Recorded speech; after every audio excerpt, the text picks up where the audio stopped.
magandang umaga or gabi po sa inyong lahat. So, tirik na tirik ang araw, pero ayan o si Haring Araw. Oh, yan si Haring Araw. So, ang tanong, may sunset nga ba? Ayan na naman tayo sa sunset. Ang ganda ng view, ano?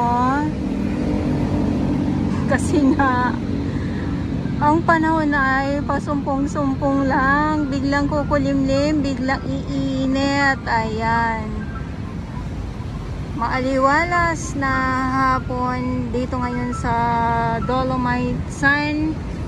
Good afternoon po sa inyong lahat.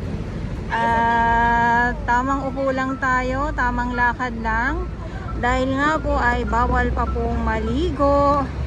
So lakad-lakad lang or picture-picture lang, jogging lang. So sa mga gusto naman talagang magpapawis, lalakarin nyo po ito. Tatakbuhin nyo po itong 500 meters ng Dolomite Sun. Ayan, so good afternoon at tuloy lang po ang update natin ngayong araw dito sa Manila Bay. At dito muna tayo, silip muna tayo dito. Ayan. So yung iba nakaupo, ayan lang sila, pinakikinggan lang yung hampas ng alon. Yung iba naman ay nandito sa lilim, gawa ng mainit nga po ang ating panahon. Mainit, pero yung ating kalangitan siguradong babagsak na naman ang ulan. Ganito naman talaga pag pag sa hapon. Ayan o, kita nyo po yan. Ayan, ganyan ang ating panahon ngayon dito sa Manila Bay or dito sa Pilipinas. Ayan, sa aking mga viewers, ating mga viewers na OFW, hello. So, ulitin ko lang po, ngayon ay Monday, Pilipinas. Hello po sa inyong lahat at sa mga baguhan. Yes, welcome sa channel ni Miss Jolani Dorabaos. Mahalin niyo po ako ng buong buo. Yun ay hindi galing sa ilong ng garos buwan. So,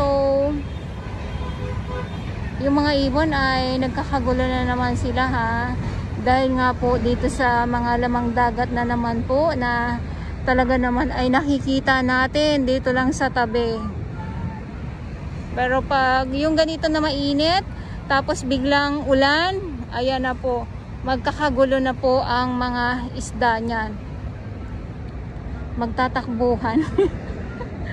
Nagtatakbuhan, parang may paalang ang mga ang mga isda, maglulundagan, nagtatalunan. Ayan tayo sa takbuhan ngayon eh.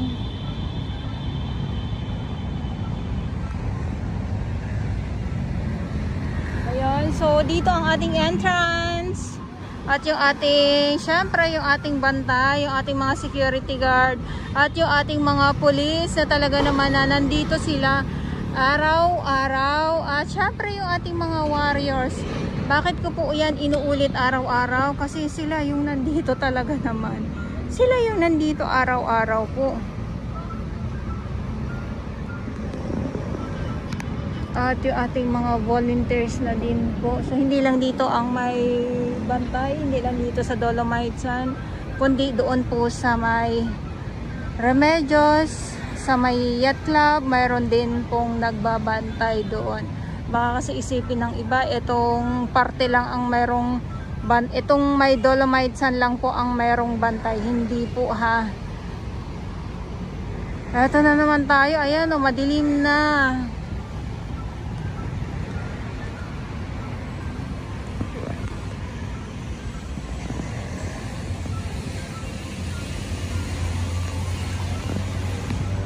At syempre yung ating mga tanim na mga iba't ibang mga halaman, iba't ibang mga bulaklak din po ang ating nakikita dito sa loob ng Dolomite Sun.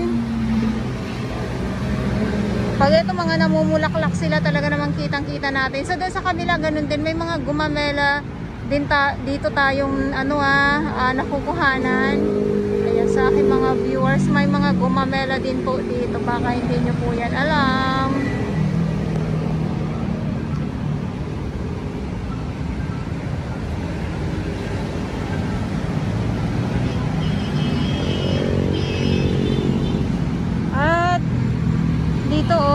yung ating Ross Boulevard ay ano, ay yung ganito lang sana, no,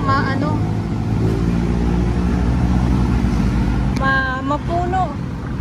Maraming mga tanim na mga puno para green na green talaga.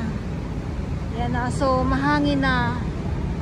O, ano na naman, dumilim na naman po ang langit. Tulad nga po ng binabanggit ko, no, ang panahon dito sa Pilipinas ay pasumpong-sumpong lang po. Iinit, aambon-ambon, kukulimlim, tas ihinto, yung mga ganyan ba.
Ayan, so nandito na tayo mismo sa may tulay. Yes.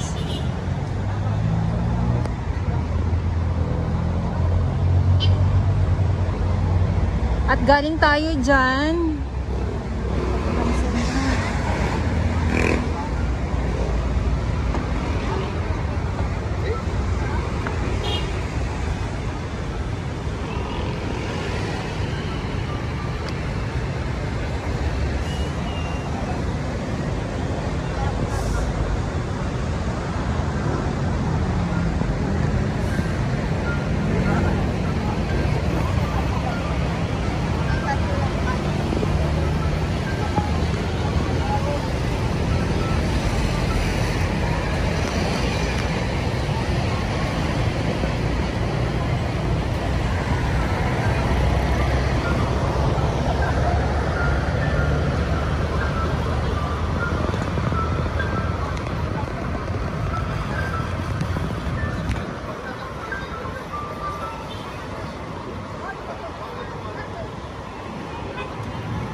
Ating mga nagtitinda naman po dito sa labas ng Dolomitesan ay may mga ano naman po yan sila, may mga lalagyan naman po yan sila ng kanilang mga kanya-kanyang mga basura po. So ganun, tanaw na tanaw yung ating ano, dalampasigan yung at dito sa laot at wala tayong nakikita po mga basura po kahit na mahangin. So abang na lang din po sa mga nag-aabang talaga